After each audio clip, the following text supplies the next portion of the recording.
नंदुरबार जिल्ह्यातील शहादा ग्रामीण रुग्णालयातील आरोग्य यंत्रणेच्या निष्काळजीपणाचा गंभीर प्रकार उघडकीस आला आहे। रुग्णालयातील कर्मचाऱ्यांच्या दुर्लक्षामुळे एका वयोवृद्ध महिलेचा मृत्यू झाल्याची धक्कादायक घटना समोर आली आहे। सदर महिला काही दिवसांपूर्वी उपचारासाठी रुग्णालयात दाखल होती, मात्र तब्येतीत सुधारणा न झाल्याने ती रुग्णालयाबाहेर आली आणि केवळ 500 मीटर अंतरावर रस्त्याच्या कडेला होऊन राहिली। तब्येत बिघडूनही 6 दिवस कोणी दखल घेतली नाही, अखेरीस तिचा मृत्यू झाला। स्थानिक नागरिकांच्या म्हणण्यानुसार अनेकांनी डॉक्टरांचे लक्ष वेधण्याचा प्रयत्न केला, पण डॉक्टरांनी मदत करण्यास नकार दिला। एवढंच नव्हे तर काही डॉक्टरांनी त्या महिलेच्या जवळून जातानाही चौकशी केली नाही, असा आरोप करण्यात आला आहे। या घटनेनंतर शहादा शहरातील इन्कलाब फाउंडेशनने जिल्हाधिकारी डॉक्टर मिताली सेठी यांची भेट घेऊन चौकशी व दोषींवर कठोर कारवाईची मागणी केली। फाउंडेशनच्या भारती पवार आणि संदीप राजपाल यांनी सांगितले की हे केवळ दुर्लक्ष नाही, तर मानवी संवेदनांचा मृत्यू आहे। जिल्हाधिकारी डॉक्टर सेठी यांनी या घटनेची गंभीर दखल घेत चौकशीचे आदेश देण्याचे आश्वासन दिले आहे। या प्रकरणामुळे संपूर्ण शहादा तालुक्यात आरोग्य यंत्रणेच्या निष्काळजीपणाबद्दल संतापाची लाट उसळली असून नागरिक विचारत आहेत। E Marathi news network, Mayur Patil, Shahada.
नमस्कार, मी भारती पवार, इन्कलाब फाउंडेशनचे सदस्य।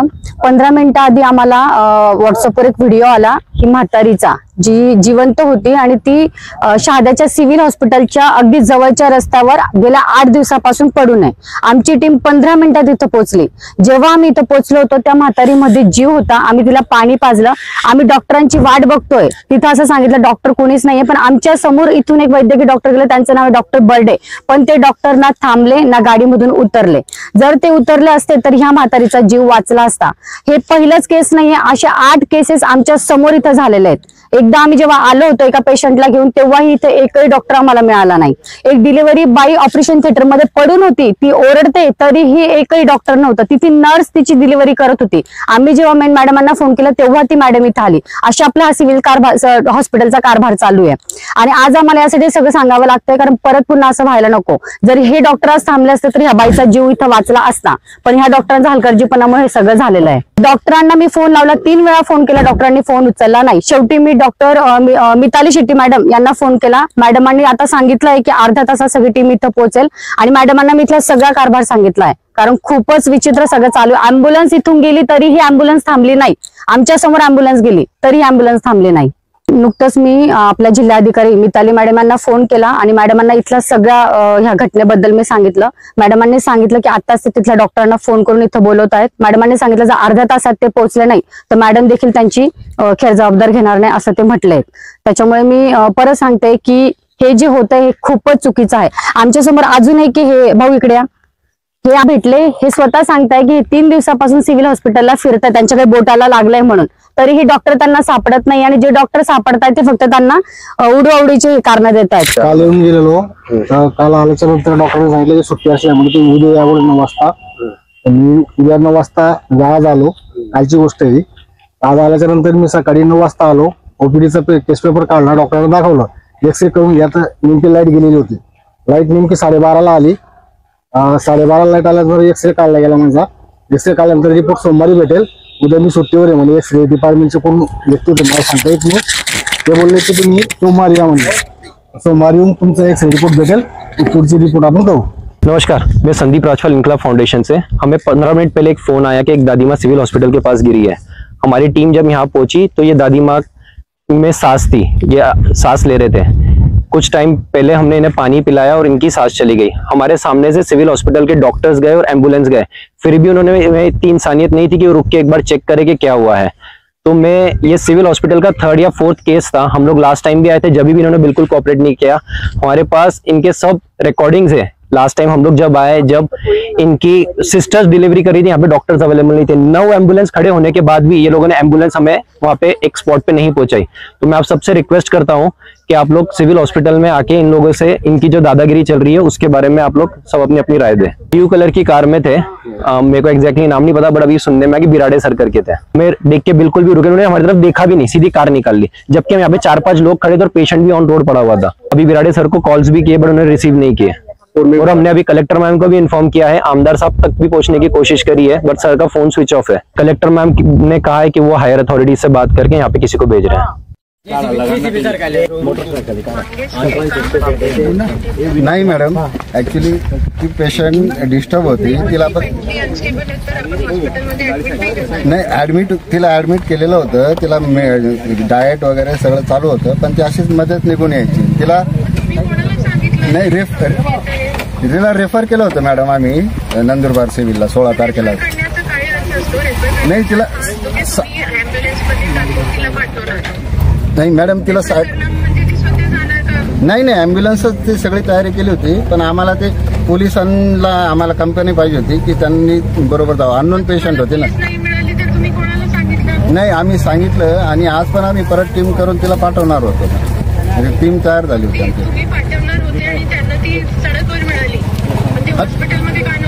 नाही मॅडम, ती अशीच निघून यायची ना. तिला आम्ही जेवण बिवण पण देत होतो. मॅडम एक खोटं बोलतायत की बाईची तशी स्थितीच नाही होती की ती निघून येईल आणि ती चालून येईल. गेल्या 3 दिवसापासून ती फक्त पडूनच आहे. एम्बुलेंस के ड्राइवर ने बोला शी was mentally fine.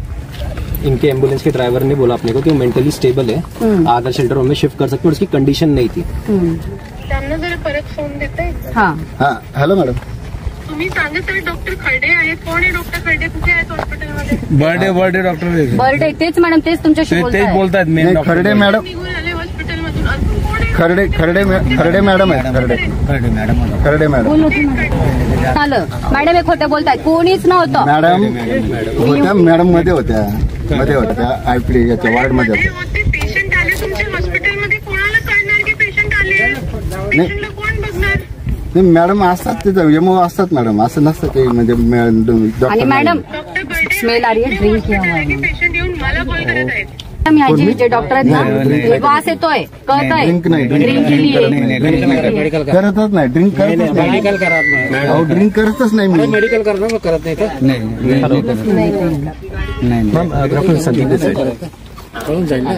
This is the 5th और 6th केस, इसलिए हमने आपको कॉल किया. Every time we come. पहले कॉल कर देते मेरे को. नहीं मैम, बट हमने सोचा कि ठीक है चले जाने दीजिए, आपको इतने छोटे काम के लिए बॉदर नहीं करते. Every time we come to the hospital with some patient ना, यहाँ कोई डॉक्टर अवेलेबल होता ही नहीं है मैम. और अभी भी ये हमारे सामने से चले गए. हम लोग यहाँ पेशेंट के सामने खड़े थे, उसमें सब जान थी. अगर ये 2 मिनट रुक के देख लेते तो शायद वो बच जाते आजीमा. अब उन्होंने हम जैसे ही हमने उनको पानी पिलाया, उन्होंने अपनी जान छोड़ दी. मतलब इनके पास इतनी भी इंसानियत नहीं थी कि कार में थे तो 2 मिनट उतर के देख ले कि क्या प्रॉब्लम है. And he know everyone of us, he know कि हम लोग यहाँ क्यों खड़े हैं. बट ये सीधे निकल गए. एम्बुलेंस हमारे सामने से गई, उन्होंने भी रुकने की कोई ऐसे जरूरत नहीं समझी.